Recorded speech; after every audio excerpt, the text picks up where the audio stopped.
Hello and welcome to the Debatable Podcast. I'm your host, Charlie Bottrell, and I'm joined by Morgan Palmer. Isabel Rogerson. And Christian Joshi. In today's episode, we're going to be discussing who should Gareth Southgate take on his plane to the 2022 Qatar World Cup. We're going to start with the goalkeepers. I think they pretty much pick themselves, don't they? You've got Jordan Pickford, who obviously has been number one for England for a good 5 years now. Aaron Ramsdale, who's had his sort of breakout season in the Premier League, and then sort of the reliable Nick Pope. It's just a question of who starts, really. Well, Pickford's never put a foot wrong for England. Yeah. Saving the penalties in the finals, saving them in the Nations League semi-finals. Ramsdale's new. He had a great season for Arsenal. Kept loads of clean sheets, and I guess he kind of challenges Pickford on club level. It's probably argue he's better He's had a better season than Pickford, this season. yeah. But for England, you can't dispute what Pickford's done because he's not put a foot wrong. I think if you're going to play with ball playing centre halves like England do, because obviously, as we'll come on to that in a bit with John Stones, Pickford's sort of style of play and his distribution suits England and the players that we have at our disposal. So I think that Pickford will probably still be in between the sticks, unless he does obviously put a foot wrong, and then it might pave the way for Ramsdale. But I think it's simple enough. Yeah, it's sort of the old analogy: if it ain't broke, don't fix it. Pickford's been a stonewall cornerstone in the England squad for four or 5 years now. So yeah, there's no reason to change him. Right, on to the defenders. I would start with left back. I think they pretty much picked themselves in Luke Shaw and Ben Chilwell. And obviously, Chilwell had an amazing start to the season, and then he got injured, and now he's out for the rest of it. And Luke Shaw's had a bit of a rocky season since Rangnick's come in. He's been up and down. He's been on the bench. He's been in the team. I think it's all going to come down to, from September onwards, as to which one starts for England, whether Shaw picks up form under Ten Hag or Chilwell picks up where he left off, really. I think that's what it's going to boil down to, as to who starts in that left back spot. But I think they both pick themselves to go on the plane. Yeah, to be fair, I think you probably hit the nail on the head there. There's not many other contenders. I think we just have to see what happens later on. I think the real discussion is the underside, the right wing back position, if we're playing back five under Southgate. Because we've got the likes of Kyle Walker, Trent Alexander-Arnold, and Reece James at our disposal. Walker picks himself, no matter what formation we play. He's Just in that based off team. experience. Based off Out of the experience. Out of the three, Walker's got kind of the full package of in terms of balance. Like he's good at going forward. He's always reliable at the back. Yeah, he's posted one or two mistakes now and again, but all round he's probably the starter. He's played the most amount of games for England out of the three that we've picked anyway. So that is an element of what Southgate likes in his team. He likes that bit of experience. So he just, no matter whether you play in the back three or a back five, he's done both comfortably. And I think that he picks himself anyway. Your case is between Reece James and Trent Alexander-Arnold if he was to start with a back three. If one of the other two were to start, I'd personally play Reece James at the right centre back spot anyway, because I feel like he's done a great job there for Chelsea this season when he has been playing. What over Walker? If it's a back five, Walker will comfortably slot. But you could also argue this season Maguire's not been great, so you could also fancy Walker to the job in the centre half in the zone next to Stones. Yeah, I suppose.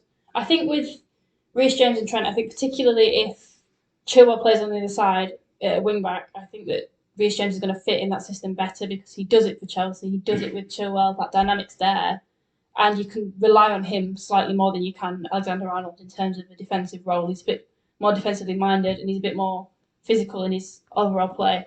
But I think that they both go because we're going to, if you get an injury to one, we need the cover for the other side. So I think that they kind of. What about the centre backs? Who starts in the back three? John Stones has obviously had a mint season for City. Coming in for Diaz, he's not really put a foot wrong whenever I've seen him play, and he's a reliable source for England. His first name in there for me, I think. Yeah, and he brings something a little bit more that the other centre backs don't. In that he's a bit more of a ball player. He carries it into midfield. He drives it forward. He's got that bit of vision that the others. Whereas the other centre backs that we have, a bit more stonewall in their defending. Well, I think that's one of the issues with the others. So Harry Maguire, for instance, he's had a very subpar season for his standards, at least, at Man United, like making constant mistakes week in, week out. But in the England team, he could be a completely different player, and with that sort of with the sort of squad that we had at the Euros, he thrived. So it's all dependent on what Southgate chooses to do with him. I think he kind of he's been too good for England not to trust him because he had a shaky end to last season and he still did well at the Euros. So I think it's the same situation with Jordan Pickford. yeah, At club level, he's not performed out of his best ability. Yeah. Whereas when he puts on that England shirt, he's a different man. yeah. They both had below par seasons for their standards, but as Charlie said at the start, if it ain't broke, don't fix it. I think it's a case of as well, especially with Pickford and Maguire, if they're not good enough for England and their poor form continues internationally, we have the sources to just take them out and rotate. Mm. I think it's the other two centre backs that are up for debate as to who goes in the squad. I think Tomori's got to go for me. Yeah, correct. He's a stand-up performer for AC Milan, as they're obviously challenging for the title. They're currently top of the league. He's currently the best Serie A defender of the season. I think, apart from him, and you take Cody for leadership, I think he's definitely got to go. I think Eric Dyer gets a shout, especially under the season he's having with Conte. He's completely changed his ability in that back three. I think Dyer does well in that back three. I think if you're not going to take Jordan Henderson, which I don't think we will when we come on to that, I think that leadership does lie with Cody. He's captain of Wolves. He has that vocal ability and he does just as well in a back three as well as what Eric Dyer does. He's had a great season for Wolves. I also think with the Eric Dyer situation, he plays alongside Christian Romero, who's a very good ball playing centre back. Yeah. Which also is John Stones in the sense of his ability. So that might suit his ability. Sorry, in terms of Dyer, I just think he doesn't offer anything more than what the other centre backs do, and what I'd say they do it better. And I just think the only reason you take him is to get kind of something stable, but I think he's too similar to the rest of them and he's not as good as them. I think Cody brings that personality that the England squad needs, especially if Henderson's not going to go. You know, Harry Kane, he's a great captain for England, but he's not the most vocal at times. And then you're going to rely on Declan Rice for that, but that back line needs a bit of vocality really, because Harry Maguire's sort of subpar, and obviously it's not really John Stones as well in the City back line. So it just depends on what you want from your defenders really. But I think that's quite a settled argument. Should we move on to the midfield then? Yeah. So we've got Jude Bellingham and Declan Rice, and we've also put Calvin Phillips in there for sort of the holding. I think because of Phillips' performance during the Euros and especially his partnership with Declan Rice, they just worked so well together in the Euros that although his season's kind of been destroyed by injuries, you've got to take him just because of his performance. Considering there's also the start of the next season before the World Cup in December as well. Yeah, he could redeem himself. I think he goes. I think whether he starts or not is another matter because of his injuries. And Bellingham's played more minutes. He's younger. He's currently fitter because obviously he's not injured. And then Rice picks himself. He's had a standout season for West Ham in the Europa League run. He's been one of the best midfielders in the league, if not the best midfielder, alongside probably Fabinho and Rodri. He's done very, very well, and I think he's one of the only players you can say in the whole squad where he's not up for debate. Yeah, I think Rice has really cemented his position in that kind of holding role for England because he does it so well at club level, and I think he also did it very good at the Euros. So I don't see why he's not going to carry it to the World Cup. Yeah, I think in terms of this is as long as no one succumbs to injury just before the tournament. I think the midfield three is kind of set in stone in Southgate's mind, at least, with having Rice and Phillips and then Bellingham alongside them. It would kind of be a perfect trio of they've all got very, very, very good endurance. They can all last a full 120 minutes if it takes that long. yeah. And they've all got a perfect balance of skill sets. I know people make a case for Jordan Henderson, but for me, this time around, he's not going to get in the squad. I think he doesn't start in Liverpool's best midfield these days. I wouldn't bring him on in terms of bringing on fresh legs because I don't really think he has as much of an impact as some of the other midfielders we have coming off the bench. And I think the only reason that you give to take him is because of that leadership. I think if you take Tomori, I think that's not going to be lacking.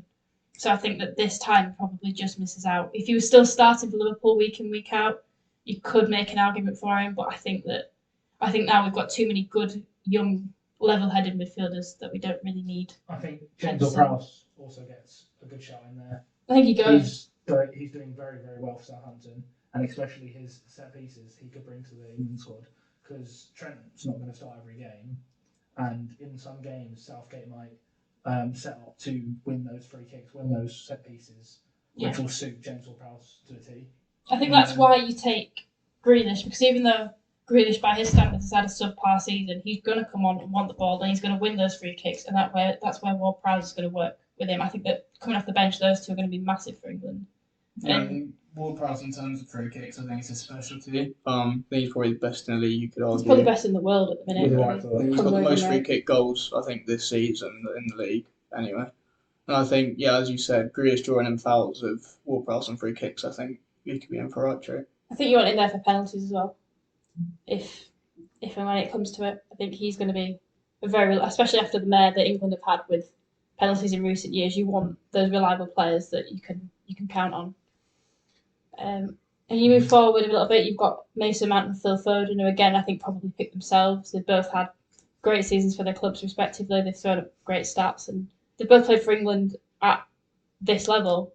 And you make a case for Jarrod Bowen, and he's had a brilliant season. But I think that now's probably not the right time to be bringing in new players that have never played for England to go to the World Cup. I think you want those that have that experience and that have had that togetherness in the squad. And worked under Southgate, how he runs the systems. Exactly, because playing for Southgate is different than playing for David Moyes, and that's all Jarrod Bowen knows at this level. So I think that he definitely deserves a shout, and he probably did deserve to go to the last international, but I don't think he's quite the player for the World Cup. Based on this season, you can make a case for him, but I think you can't just chuck him in the deep end to a place where he's never been before and expect him to carry out the same numbers.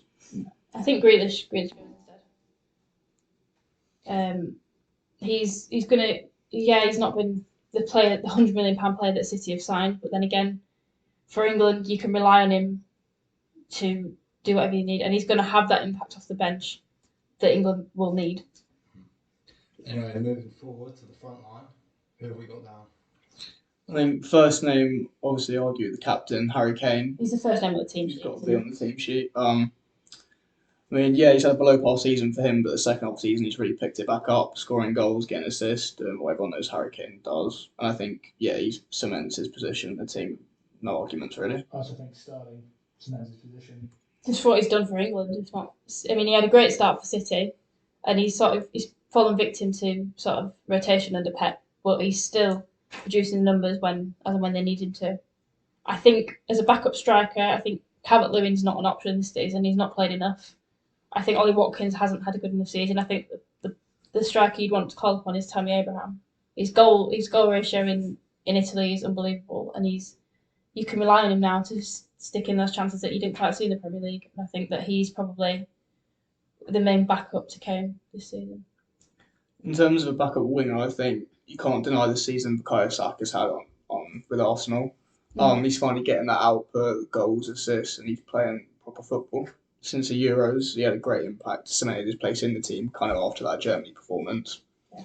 And I think also you have, in terms of midfielders as well, Foden and Mount could also play back up to wingers, so I don't think we need any other more wingers than that. No, I mean, Sancho springs to mind, but I think that obviously Man United have struggled at the best of times this season, and I think that Saka's probably had a better one.